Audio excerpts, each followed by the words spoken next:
Shalom, peuple de Dieu.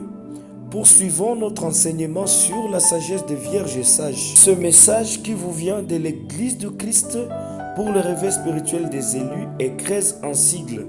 Je suis votre frère Daou Aksanti et ne manquez pas de partager ces enseignements à d'autres bien-aimés.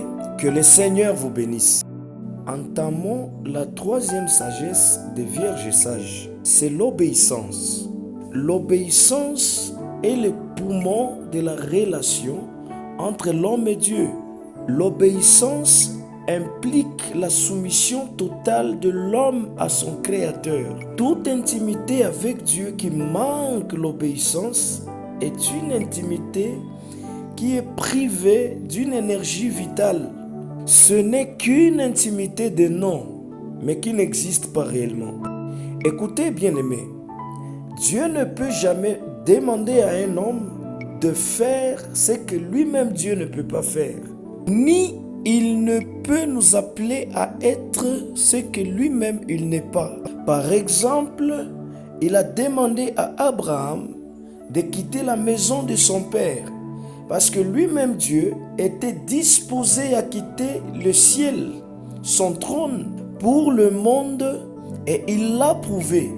Il a demandé à Moïse de retourner en Égypte après que Moïse ait fui 40 ans avant, parce que lui-même savait qu'il retournera affronter les ténèbres après 40 jours de jeûne dans le désert. Il l'a prouvé. Il a demandé encore à Abraham de lui offrir son fils unique Isaac, parce que lui-même, il était disposé à donner son fils unique, fils de son amour, à la croix, à Golgotha. Il l'a prouvé aussi. Comprenez donc, bien-aimés, que Dieu ne peut jamais nous demander de faire ce que lui-même il n'est pas capable de faire. La désobéissance à Dieu éteint rapidement la flamme de Dieu qui brille en nous. Elle nous éloigne du chemin d'accomplissement de ses promesses. J'aime toujours dire que c'est l'acte le plus dangereux et le plus mortel que l'homme pose devant Dieu. Désobéir à Dieu, c'est prendre un grand risque. Le péché d'Adam n'était pas forcément d'avoir mangé le fruit de l'arbre interdit, mais plutôt d'avoir désobéi à l'ordre de Dieu, lui établi en ces mots: tu pourras manger de tous les arbres du jardin, mais tu ne mangeras pas de l'arbre de la connaissance du bien et du mal. Voyez la conséquence de la désobéissance, c'est que toute l'humanité a été rendue pécheur à cause de la désobéissance d'un seul homme, tel que la Bible nous enseigne dans Romains 5,19. Une autre chose qu'il faut savoir sur l'obéissance à Dieu, c'est qu'elle ne doit pas être partielle. Par contre, elle doit être totale. En quittant la maison de son père, Abraham a visiblement obéi, mais par une obéissance partielle. Il prit dans son cortège Lot, son neveu, ce qui n'était pas défini dans l'ordre divin. Et comme conséquence, Dieu a fermé ses yeux pour ne pas voir le territoire de son héritage. Ce n'est que lorsqu'il s'est séparé d'avec son neveu que Dieu a jugé totale son obéissance.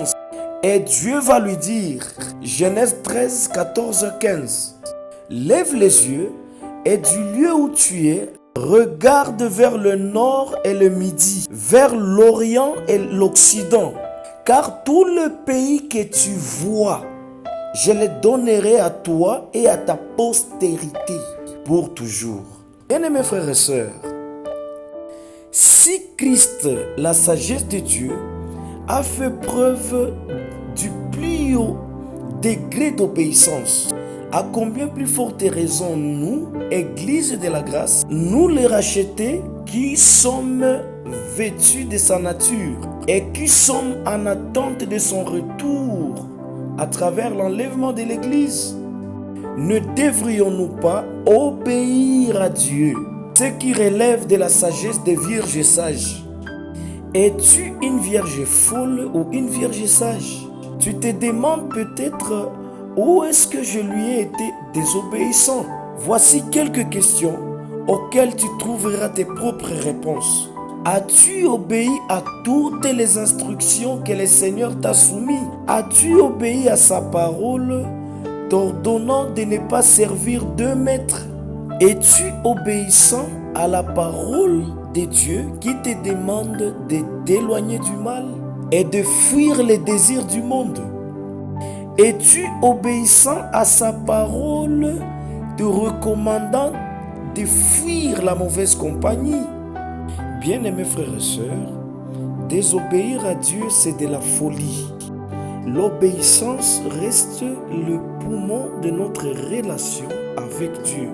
Et c'est une preuve de la sagesse des vierges sages qui seront reçues dans les noces de l'agneau à l'arrivée de l'époux. Que le Seigneur te bénisse et qu'il te guide tout au long de cet enseignement. Au nom de Jésus-Christ. Amen.